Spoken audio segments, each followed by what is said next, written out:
today our special meditator is Stephen Altair. Stephen, I'm so pleased to have you here. Ruth, it's always an honor with you and Enlightened Network and the whole collective family we've got here. Just as we were saying, the time for community is really very present. So we bring a collective love and a collective presence and healing right here. So Excellent. Thank you to Enlightened World Network and you, Ruth, especially. You've been in my life for a long time. I know. That's awesome. All right. So Stephen, whenever you are ready, let's go ahead and get started with the meditation. Wonderful. So I'm going to do a practice today on boundless awareness, boundless loving awareness. So for all of you that are present, and make sure if you're driving, perhaps that you pull over and just settle in with us. And if you're at home, you might want to sit on a chair, or you might want to be in lotus position on the ground, or you could even lie in a bed, depending on what your circumstances are. Just make yourself really comfortable. So to begin with, we're going to simply bring our awareness and attention to what's present. So you can lightly close your eyes and take a moment to be still and check in inside with what's present. So notice your body, first of all. Just become aware of your body and any sensations that are present, and welcome your body, welcome the sensations. See if you can embrace them with loving kindness and openness. Notice your posture right now. Notice how you feel in that posture. Notice your breathing. A simple inhalation and exhalation. For a moment, be with the quality of your breathing. What does it feel like to breathe is the breathing smooth and calm?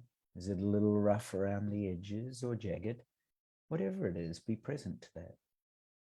This awareness of your relationship with your body and with your breathing is great wisdom, right? Telling you exactly where you are in this present moment.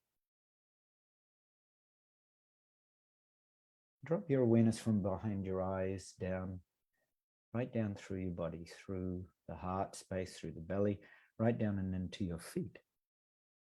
So place the soles of your feet firmly on the ground and feel them connected to the ground. Perhaps they're about hip width and parallel. And really connect to the sensory awareness in the soles of your feet. Relax, soften your toes, soften the feet. Feel as if they're melting down like liquid light into the ground underneath you. Feel the presence of the earth. Feel the presence of life flowing through you, through your feet, through your legs. Feel this flow of energy as your presence up through your feet, through your calves, knees, thighs, up through the pelvis area and hips, right up and into the belly. And then bring your awareness to your palms. Cup your palms in your lap, one resting in the other, the tips of the thumbs lightly touching. And soften and relax the hands and feel into the presence of softness and gentleness here. The hands are a wonderful check-in for just how gentle and calm and soft you can feel. As you feel as if they too are melting into your legs like liquid light, then feel your arms and shoulders soften in your neck and head. Feel light, as light as clouds in the sky. It's light and open to the sky and free. Just allow all of your body to relax and soften. Everything right down from your head and neck, right down your back and chest, all the way through, to relax and soften. The whole body feels relaxed and soft and open and beautiful light clouds in the sky. And then check in with your posture and imagine a string attached to the top of your head, pulling your head upright.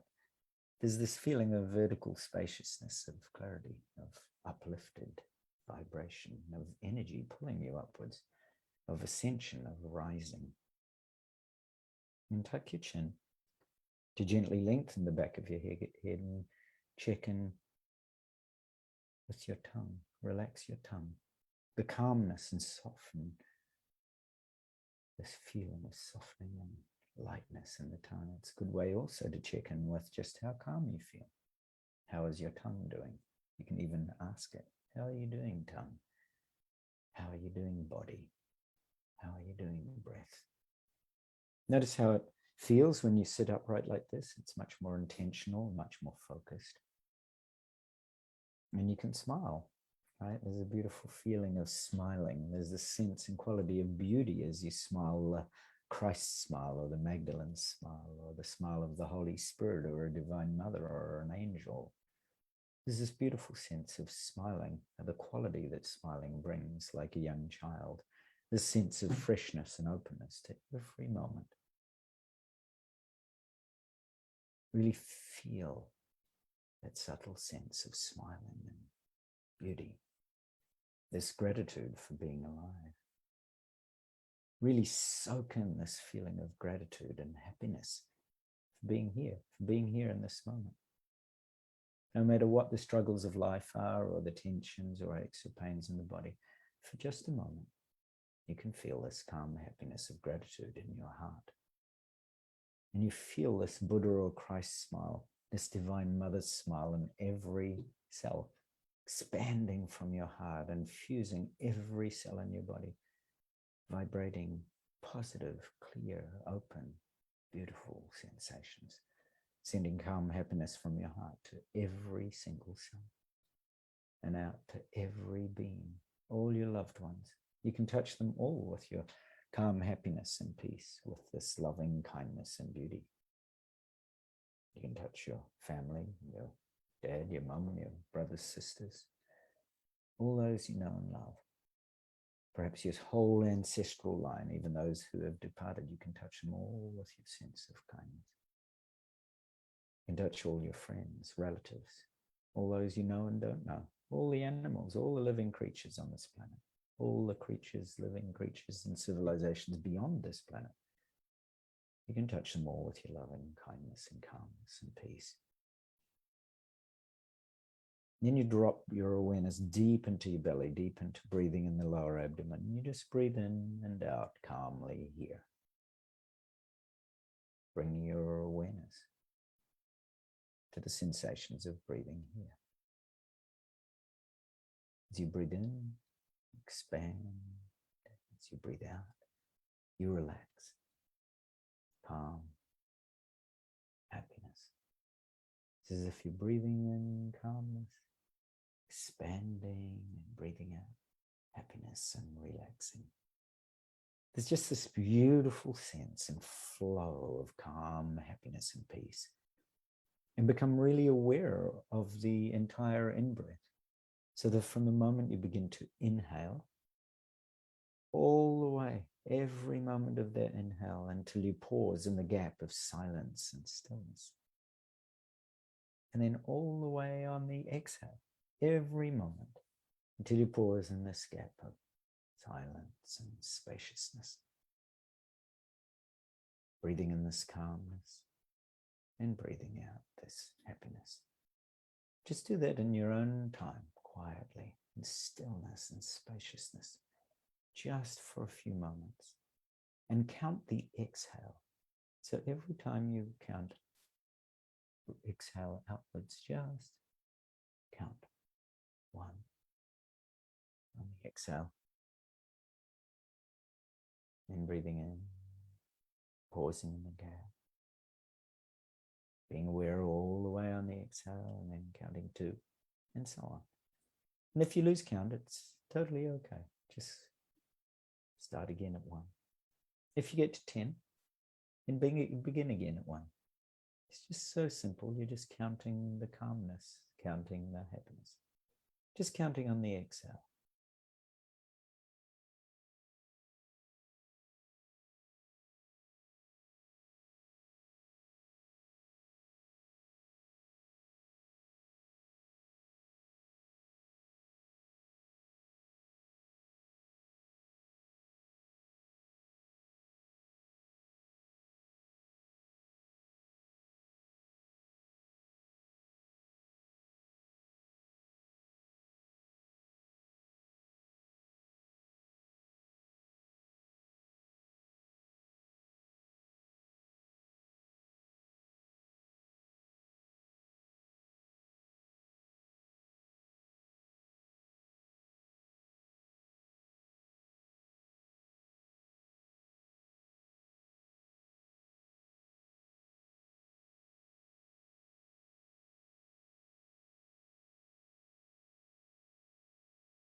And in that silence and stillness, allow yourself now just to gently absorb into these subtle sensations of breathing.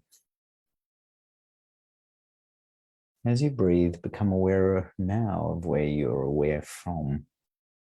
Are you aware down in your belly or in your heart?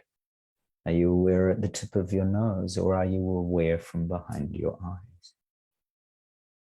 As you become aware like this, move your awareness to the back of your skull. As you breathe, move your awareness behind you. So you're now breathing behind you, and now bring your awareness to the right rear corner of the wall behind you. And look down and back onto your body, sitting there, floating in the silent, still ocean, spacious, pure awareness. Become aware of your awareness of space. Who is the one aware of this boundless space? Is there someone or something looking? Turn inwards and see if you can find the one who's looking. It's unfindable, right? There's only an awake space of emptiness, of nothingness looking. It's ungraspable, unfindable, indefinable, boundaryless, boundless, unobstructed. The one looking, aware of the space, has no boundaries or edges or limits, just like space itself. There's only a looking, open and empty, clear and vivid, empty and yet full, because this emptiness is alive, filled with aliveness, filled with vividness, consciousness, aware and awake, filled with this vivid, compassionate awareness. This compassionate awareness allows and embraces everything, grasping onto nothing and pushing away nothing. Simply openly, eternally loving and compassionate for every being, for everything, for every thought, feeling, or perception. This infinite love and compassion. Be very quiet now and be very, very still. Drop your awareness down now and in and through your heart, and limitlessly open to left and to right simultaneously in all directions, as if you're opening limitlessly the door of your heart. Actually flow with awareness down and into this quiet, still, timeless presence in your heart space, in your chest. This is vast and limitless, this boundless space in the heart.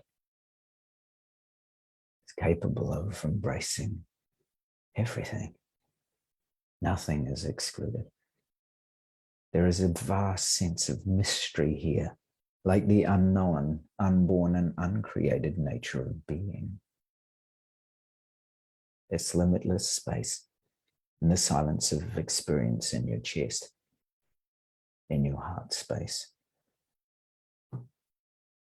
This open-hearted awareness, vast and infinite, limitless and pure, naked, unformed, precious, and new. Your deepest being is awake here, rootless in the ungraspable ground of being. What a remarkable opportunity it is to come to the space of great being. No past, no future, no identity, no form. This natural response to the call to turn inwards with your attention and simply to be. To let go of all control and all effort.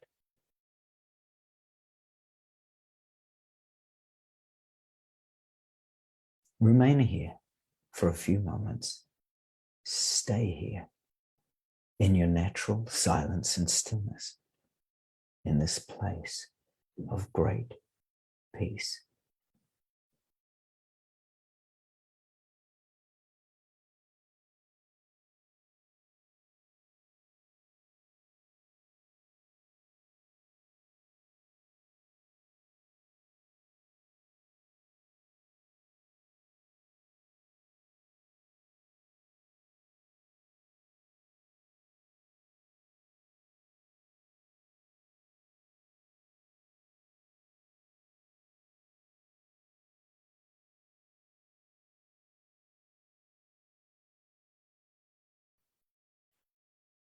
Notice there's no need to move.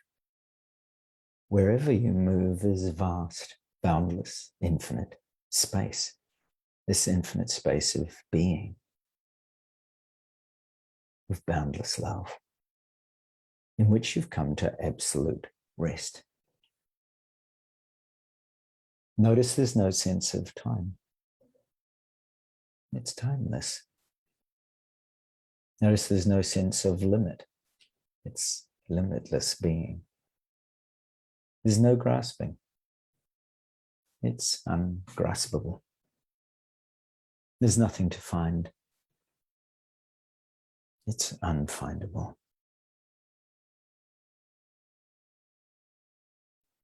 Empty of all form. It's formless. Full of awareness. Alive with fullness. No history. Simply, totally present. Presence. Rest in this presence of being for a few moments. Rest and let go into this effortless presence of being.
Let yourself rest as this empty and full, timeless presence, so open, clear, and boundless, this vast ocean of loving awareness that clings to nothing and yet pushes nothing away.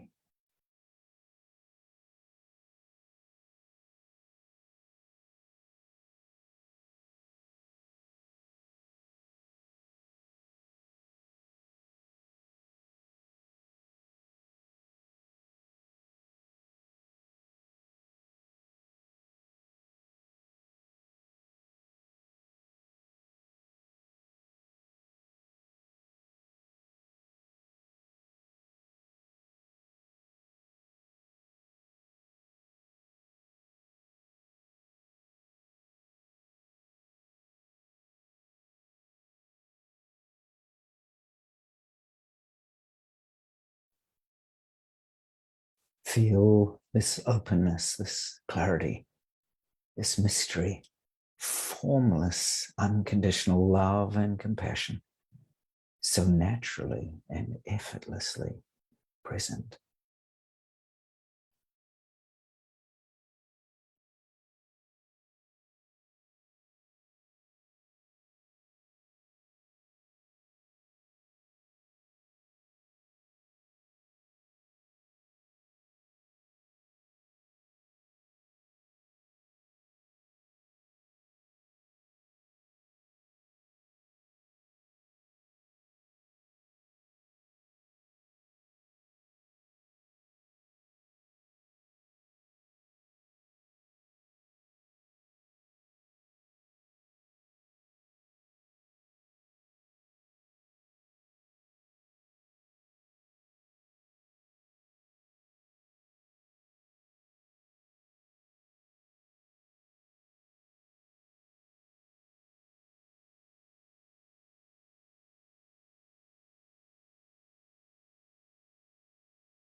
Now let go of all effort. If there's any shred of effort here, drop that effort. Let go of all attempts to control experience. Allow whatever happens to effortlessly and spontaneously arise. This loving, compassionate awareness is always present. It's not something you need to make happen. All we're doing is being that loving, compassionate awareness, this boundless awareness, and simply letting all experience to unfold naturally within it while we stay connected to this loving, compassionate awareness. There's no effort required here. Just allow this to unfold naturally.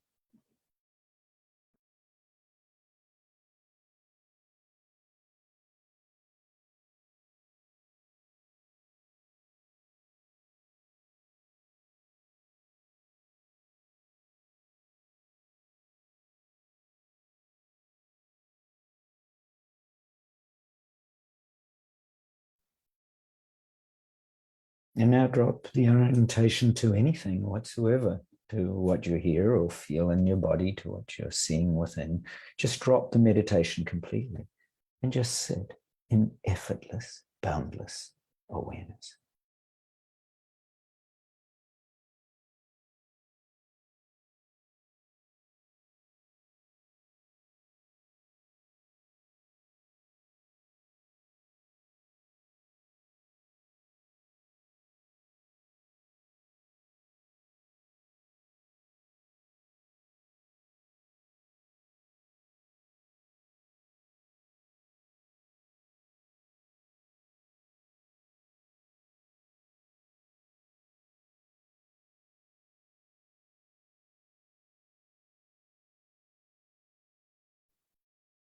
Now slowly open your eyes, very slowly, like a divine child, taking in everything that you see around you with gratitude and appreciation, with love and awe, with delight and innocence of a child in a temple for the first time, so that everything you see is fresh and new and filled with awe and love.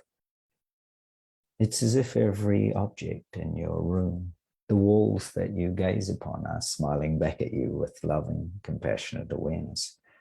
There's no inside, no outside, just simply this pure, boundless awareness. And you're allowing yourself to be this field of loving, compassionate awareness within which all these experiences, objects, thoughts, feelings, perceptions are happening.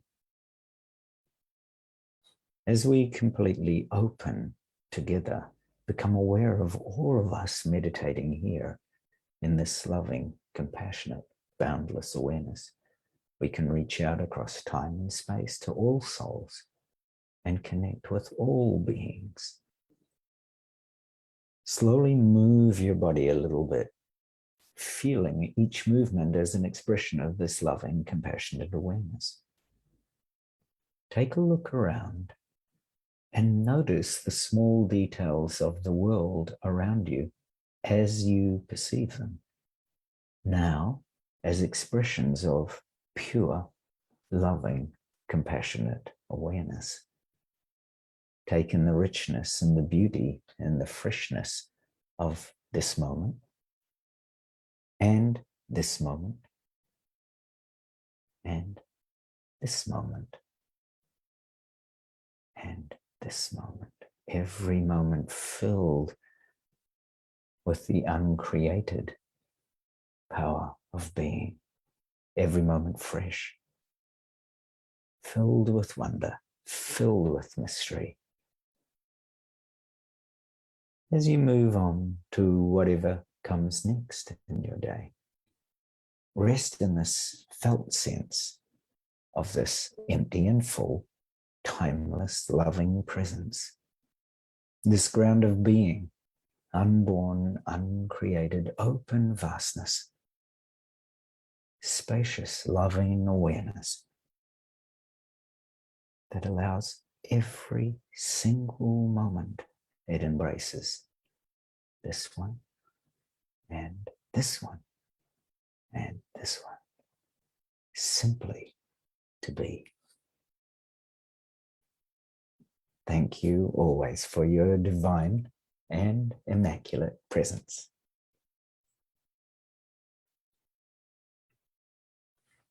Stephen, thank you. I always love your meditations. They truly transform me into a different space. That's wonderful. Yeah. Go ahead. I was going to say, yes, we've shared together quite a number of them over a number of years. So Kevin and I were talking about you as again, saying that incredible, that the power of synchronicity that brings together a meaningful event and points you in a particular direction in life. There is no doubt that meaningful coincidence that kind of put us together and then connected Kevin and I was actually a whole, quite a momentous shift and pivot in, my life and Kevin's and yours, presumably. They moved in that way. So you've felt into and seen a lot of our progress over the years. It's really quite charming, as if you truly are the Divine Mother for so many beings, Ruth. I just love that. Well, and you carry that same Divine Mother energy, and I'm sure that and Archangel Michael, that Yes. Those two energies connected us and helped us see some things there. You had talked about holding the Divine Mother's smile and that sense of kindness and emanating that out, and how easily we can do that, not only when we're in a meditative state, but just as we go about our day. Is that something that you incorporate into your day? Yes. Yeah. That people have often asked me about that, and I describe to them what my day is like. So the floor of my room, like now, or when I go to the supermarket, people can really relate to a supermarket, right? When I go into the supermarket, I actually visualize and feel the entire floor like a mandala. So I feel it as if I'm walking into a temple. And then every living creature, so all cash register operators and the people that are shopping are actually divine mothers. So I greet them as if they're, Buddhas, Christs, Mary Magdalene, the Yeshe Sogyal, the divine mother of the universe. So they are all that to me. So that's actually how I go about my day. So I see my wife as being in Japanese Kanan-sama, who's the goddess of compassion. So I see her as an aspect of divine mother, and same when I go shopping. So the same when I view and I've done that practice for many, many years. And of course it has after a while, it's a bit like when you're very little and you're painting a picture and your teacher says, actually, that's not a good picture. So from that point onwards, you have a perspective that your art's not very good. Now, in reverse, if you actually have a particular perspective like this of seeing everybody as divine mother, then there's a point of time where after a while that it's like dropping ink into the ocean, where after a while that colors everything. And you literally actually appreciate the world as divine mother and emanations of divine mother and greeting divine mother. So it's a very, helpful and practical exercise that I talk to people about is, seeing every footstep as stepping on a lotus flower, living in a mandala or a sacred temple, and greeting every being as divine mother. I mean, it's very simple, right? If you're going to, because quite often we greet people with our perception of them. We greet a neighbor and our perception of the neighbor is they're grumpy. But if your perception of your neighbor, now that's just your perception. So why not perceive your neighbor as divine mother? So that's basically exactly what I do. And then, of course, the smile that I greet the neighbor with is, from my perspective, is a smile of divine mother to divine mother. So it's curious, Ruth. I mean, you brought to mind just a little personal incident. My wife is going to get the coronavirus jab this afternoon, and she's been very fearful because in Japan there's been a lot of ups and downs. I fully appreciate the points of view of people who have been vaccinated and who haven't been vaccinated. So I accept it. In Japan, it's your own personal choice. So to relate this to Divine Mother, she asked me whether I would get it before her, because she's really fearful of getting it, but she's also in a community with lots of moms who are, putting pressure on each other to get it or not to get it. So there's a lot of that peer issue about it. And she said, what would I advise? And I said, look, I'm quite happy to get it. A little bit like the Dalai Lama said, they asked him whether he was going to get the vaccination. He said, well, I wouldn't want to get it, but I'm going to do it because if I don't, I'm in charge of a whole community of people and they won't do it if I don't do it. And that might be 100,000 people that I personally put at risk. So he said, that's just how I consider it. I'll do it. So I said, look, if you really want, I wasn't going to get it done. I just can immunize myself in other ways, but sure, if you want to see what it's like. So I went along to the doctor and I said to him pretty much exactly what I've told you. I said, look, I told him in Japanese, my philosophy in life is that you're actually the goddess of compassion, so am I. And that vial of Pfizer vaccine is actually lotus nectar from Divine Mother. So when you put the injection in me, you're going to see yourself as Divine Mother. You're injecting the nectar of Divine Mother into Divine Mother. And he laughed and laughed. He said, oh, goodness. He said, that's very good advice. I wish there were more patients like you. And I said, well, I'm doing it for my wife. And I said, I'm very happy to do it. And it was very useful. I felt actually quite good after it. And I didn't feel any side effects except for a sore arm.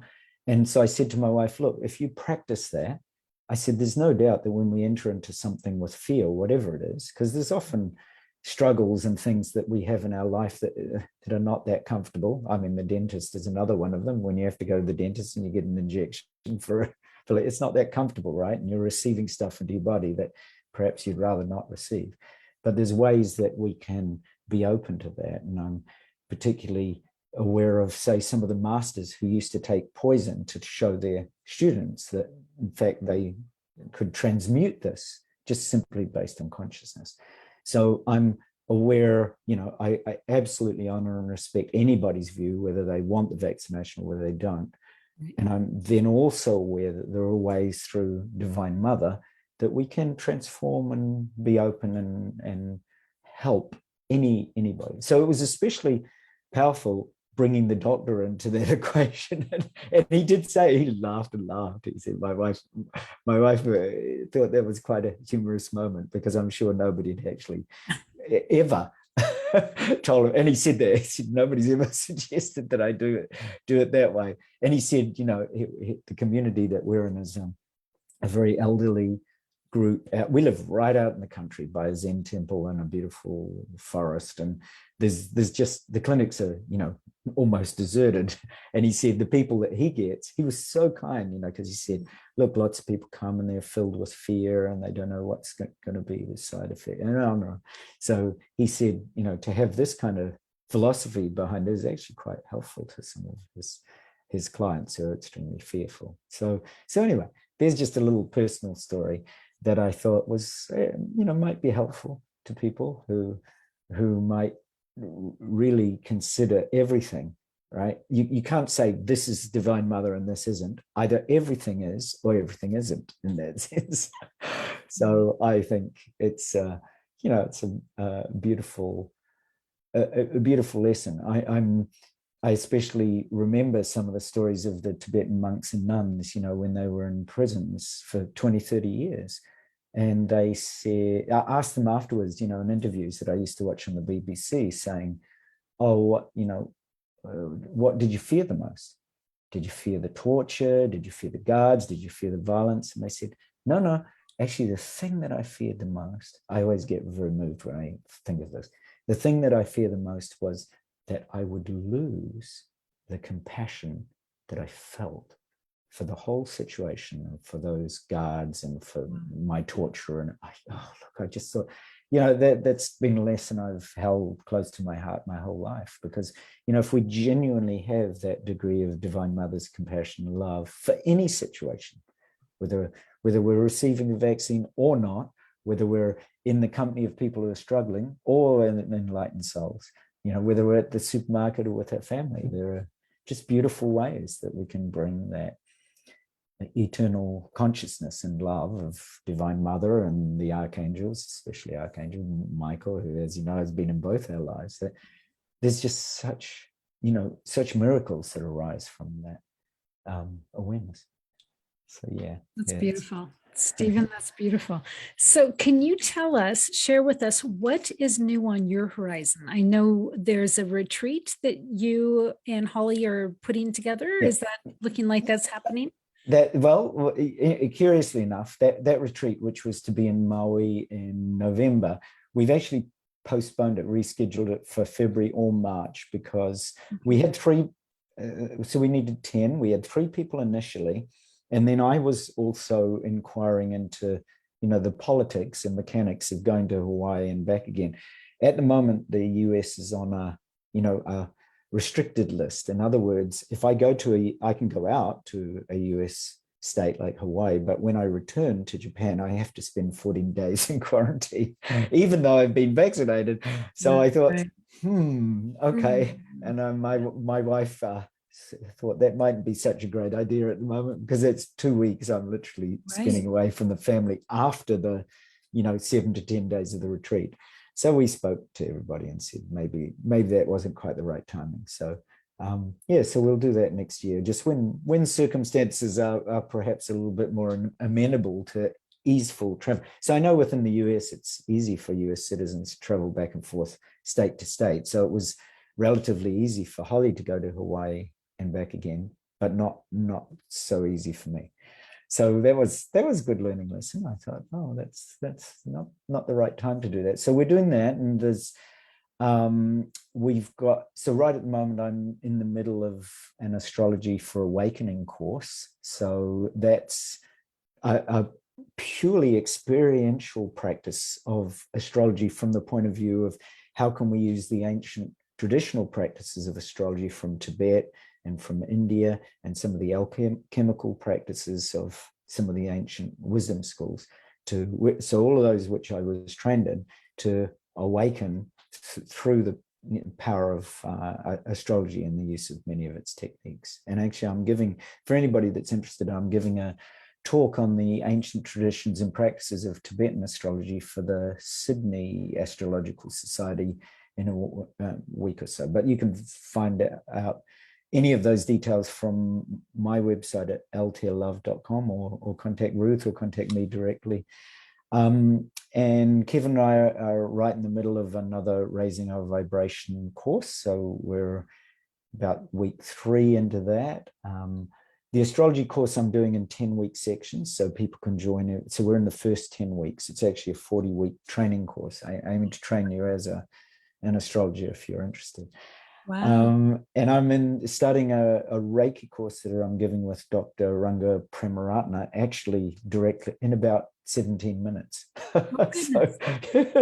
So I'm giving that. So that's a Reiki Jinkei Do course. So that's a real, Ranga was trained by monks in the practice of Reiki. So he's teaching along with me. So I trained with Ranga some years ago.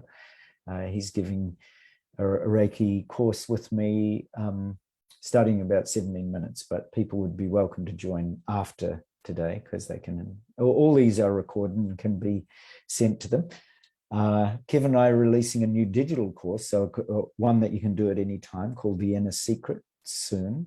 And I'm doing also a course, also a digital course on spiritual self-discipline, which will be out next year with Giovanni Densman. So I'm doing a lot of, courses with other people. And the Wisdom Path project that I'm doing with a group primarily out of Australia, we're looking deeply into how can we help create conscious, awake, aware teams and groups, collectives, communities on this planet.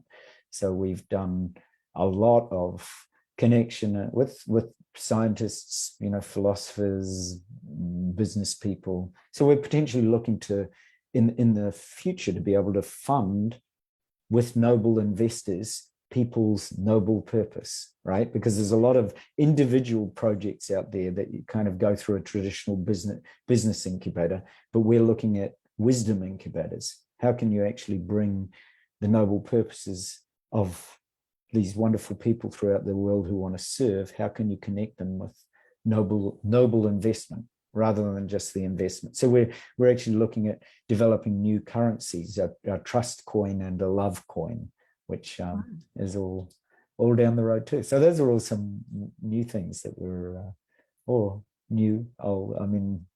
In one sense, nothing's ever new. We're just offering a different perspective on it. I love it. And so people can learn more about these things by going to Altair, ALTAIR, love.com. Correct. That's the easiest. Okay. That's the easiest access point. Yeah, they can get hold of me or on Facebook. They can find me or on Facebook or connecting through you. You're the best of the best, Ruth. If anybody's really wants to involve Ruth right, go through Ruth. Ruth has the best connections on the planet. Well, that's sweet. And I will put you two together. I promise I will. Yeah, you're so divine, Ruth. You really are. You've been part and parcel of everything that's unrolled. We must have made an agreement up in heaven a long time ago to just make sure we didn't miss this. So, I love that. Yeah. I love that. Well, Stephen, thank you so much for tonight or your morning. Thank you. And our friends here at Enlightened World Network, do keep an eye out for Stephen Altair. He is doing some amazing things with some amazing folks, and we're just going to stay on top of what he's doing so you're aware of it. So much love to each and every one of you. Take good care, and God bless. God bless you all. Bye-bye.